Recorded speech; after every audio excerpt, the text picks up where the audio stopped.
Hello everyone, welcome back to my channel TR learners. ఈరోజు మనం ఈ వీడియోలో doctor BR Ambedkar open university open degree first year అనమాట. First ఇయర్లో financial accounting semester 1 model question paper ఏ విధంగా ఉందో చూద్దాం. ఈ క్రింది ప్రశ్నల్లో ఏ 5 జవాబు రాయండి. ప్రతి ప్రశ్నకు 4 మార్కులు అనమాట. మనకి ఫస్ట్ సెక్షన్లో 10 క్వశ్చన్స్ ఇచ్చారు. ఏవైనా 5 ప్రశ్నలకి సమాధానాలు రాయాలి. ఒక్కొక్క దానికి 4 మార్కులు అనమాట. ఏమేం ప్రశ్నలు ఇచ్చారో చూద్దాం. మొదటి ప్రశ్న, అకౌంటింగ్ ఆవశ్యకత ఏమిటి? రెండవది, గతిశీల సంస్థ భావనను నీవు ఏ విధంగా అర్థం చేసుకున్నావు? అకౌంటింగ్ చక్రం గురించి వర్ణించండి. నగదు పుస్తకం అంటే ఏమిటి? వాటిని ఏ విధంగా వర్గీకరిస్తారు? బ్యాంకు నిల్వల సమన్వయ పట్టి ఆవశ్యకత ఏమిటి? క్రింది వివరాల నుండి నాటి బ్యాంకు నిల్వల సమన్వయ పట్టీని తయారు చేయండి. నగదు పుస్తకం ప్రకారం బ్యాంకు నిల్వ 8,000, చెక్కులు బ్యాంకులో డిపాజిట్ చేసిన వసూలు కానివి 2,000, జారీ చేసిన చెక్కులు బ్యాంకుకు సమర్పించబడలేదు 1,500, బ్యాంకు డెబిట్ చేసిన బ్యాంకు ఛార్జీలు 125, ఖాతాదారు ప్రత్యక్షంగా బ్యాంకులో జమ చేసినవి 1,000 రూపాయలు. తరుగుదలకు ముఖ్యమైన కారణాలు ఏవి? అంకణాలో కనబడని వివిధ రకాల తప్పులను పేర్కొనండి. క్రింది వివరాల నుండి అమ్మిన సరుకుల వ్యయాన్ని కనుగొనండి. ఆస్తులను ఏ విధంగా వర్గీకరిస్తారు? నేను ఇంతకుముందు చెప్పినట్లుగానే ఇక్కడ కూడా మీరు చేయాల్సింది ఏంటంటే, ఈ ప్రశ్నలు ఏ పాఠంలో ఉన్నాయో అవి చూసి ఆ పాఠాన్ని కూడా నేర్చుకోండి. అంటే ఆ పాఠంలో ఉన్న మిగతా ప్రశ్నలకి సమాధానాలు కూడా నేర్చుకోండి. అలాగే ప్రతిరోజు ఈ మోడల్ పేపర్లోంచి 2 ప్రశ్నల్ని మీరు నేర్చుకోవడానికి ప్రయత్నించండి. ఆ నేర్చుకునే క్రమంలో మీకు అవి అర్థం కాకపోతే మాత్రమే, అంటే అస్సలు కొంచెం కూడా మీకు అర్థం కావట్లేదు అనుకున్నప్పుడు మాత్రమే ఆ ప్రశ్నని వివరించమని నాకు కమెంట్ చేయండి. అదర్వైజ్ మీరు చదువుకోవటానికి ట్రై చేయండి. ఓకేనా? చదువుకొని నేర్చుకోవడానికి ట్రై చేయండి. ప్రతిరోజు 2 ప్రశ్నలు మాత్రమే. ఓకేనా? ఓకే, మనం నెక్స్ట్ బిట్లో ఏమేమి ప్రశ్నలు ఉన్నాయో చూద్దాం. సెక్షన్ బి, దీర్ఘ సమాధాన ప్రశ్నలు. ఒక్కొక్క దానికి 12 మార్కులు. ఇంటర్నల్ చాయిస్ క్వశ్చన్స్ అనమాట ఇవి. ఓకేనా? 60 మార్కులు మనకి సెక్షన్ బి నుండే వచ్చేస్తాయి. 11వ ప్రశ్న, అకౌంటింగ్ పరిణామ క్రమాన్ని మరియు విధులను వివరించండి, లేదా అకౌంటింగ్ యొక్క భవనాలు మరియు సంప్రదాయాలను వివరించండి. ఇక్కడ ఇంటర్నల్ చాయిస్ అనమాట. అయితే ఏ కానీ బి కానీ ఏదన్నా ఒకటి రాస్తే సరిపోతుంది ఎగ్జామ్లో. అయితే ఇప్పుడు నేర్చుకునేటప్పుడు మాత్రం మీరు తప్పకుండా అన్ని ప్రశ్నలు నేర్చుకోవాలి. 12వది, వివిధ రకాల సహాయక పుస్తకాలేవి? వాటి ప్రయోజనాలను వివరించండి. కింది ఇవ్వబడిన వివరాల నుండి రాహుల్ యొక్క ఒంటి వరుస నగదు పుస్తకాన్ని తయారు చేసి వాటిని సరిచేయండి. ఇక్కడ డీటెయిల్స్ ఇచ్చారన్నమాట. 12వది, నగదు పుస్తకం పాసు పుస్తకాల మధ్య నిల్వలు అసమానతలకు కారణాలు ఏమిటి? తర్వాతది, నాటి రాజేష్ యొక్క నగదు పుస్తకం ప్రకారం బ్యాంకు నిల్వ, అంటే మనకి ఇక్కడ పైన ఇన్ఫర్మేషన్ ఇచ్చారు కదా,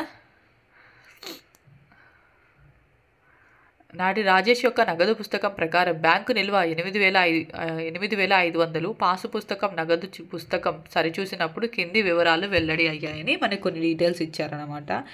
అయితే పైన ఇవ్వబడిన వివరాల ఆధారంగా 31/3/2017 నాటి బ్యాంకు నిల్వల సమన్వయ పట్టీని తయారు చేయండి అని చెప్పి ప్రశ్న ఇచ్చారన్నమాట. తర్వాత 14వది వచ్చేసి, రిజర్వులు, ఏర్పాట్లు మరియు ఫండ్ల వర్గీకరణను ఉదాహరణలలో వివరించండి, లేదా గుప్తా గారి ఆవర్జా వివరాల నుండి 31/12/2016 నాటి అంకణాను తయారు చేయండి. ఇక్కడ మనకి డీటెయిల్స్ ఇచ్చారు, దాని నుంచి అంకణాను తయారు చేయమని ఇచ్చారనమాట. తర్వాత 15వ ప్రశ్న, ఉత్పత్తి ఖాతా అనగానేమి? ఉత్పత్తి ఖాతా నమూనాను ఇవ్వండి. తర్వాత ఆనందరావుకు సంబంధించిన అంకణా నుండి 2016 సంవత్సరంకి ముగింపు లెక్కలు తయారు చేయండి. రోజుకి అంటే ఉన్న దాంట్లోంచి 2 ప్రశ్నలు మాత్రమే నేర్చుకోవడానికి ట్రై చేయండి. ఓకేనా? ఆ 2 ప్రశ్నలు అయిపోయిన తర్వాతే మరో 2 ప్రశ్నలు నేర్చుకోవడానికి ట్రై చేయండి. నెక్స్ట్ సెక్షన్ సి వచ్చేసి మనకి అన్ని మల్టిపుల్ చాయిస్ క్వశ్చన్స్, ఖాళీలు అండ్ అలాగే జతపరచడం ఉన్నాయన్నమాట. ఇక్కడ మనకి 20x1 20 మార్కులు. బుక్ కీపింగ్ అనగా అకౌంటింగ్ ప్రమాణాలు, ఆవర్జ సమర్థత దగ్గరకు, సహాయక పుస్తకాలలోని రకాలు, క్రింది వాటిలో ఏది కనిపించిన ఆస్తి? రహస్య రిజర్వు అనగా సంశయాత్మక బాకీల కోసం ఏర్పాటు సృష్టి దేనికి? అంకణాలో చూపిన అంశం.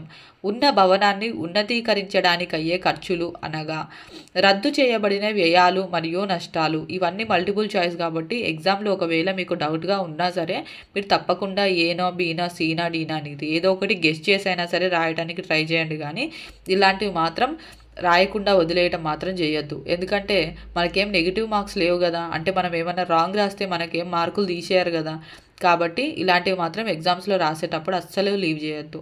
తర్వాత వచ్చేసి ఖాళీలు ఉన్నాయన్నమాట. బుక్ కీపింగ్ డాష్ చేసే అకౌంటింగ్ దశ. ఫర్నిచర్ అనేది డాష్ ఖాతా. నగదు పుస్తకంలో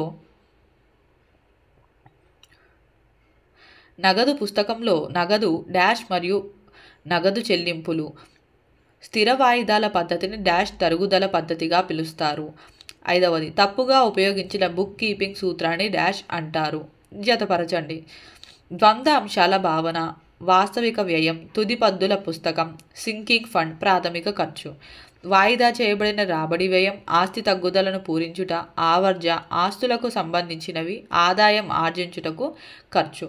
ఈ విధంగా మనకి మోడల్ క్వశ్చన్ పేపర్ అంటే మీకు పరీక్ష ప్రశ్నపత్రం అనేది ఈ విధంగా వస్తుందన్నమాట. ఫస్ట్ మనకు స్వల్ప సమాధాన ప్రశ్నలు ఉంటాయి, తర్వాత దీర్ఘ సమాధాన ప్రశ్నలు, తర్వాత మల్టిపుల్ చాయిస్ క్వశ్చన్స్, తర్వాత ఖాళీలు, లాస్ట్కి మనకి జతపరచడం. మొత్తం కలిపి 100 మార్కులు. ఆ 100 మార్కుల్లో 60 మార్కులకి మనకి దీర్ఘ సమాధాన ప్రశ్నల నుంచే వస్తాయన్నమాట.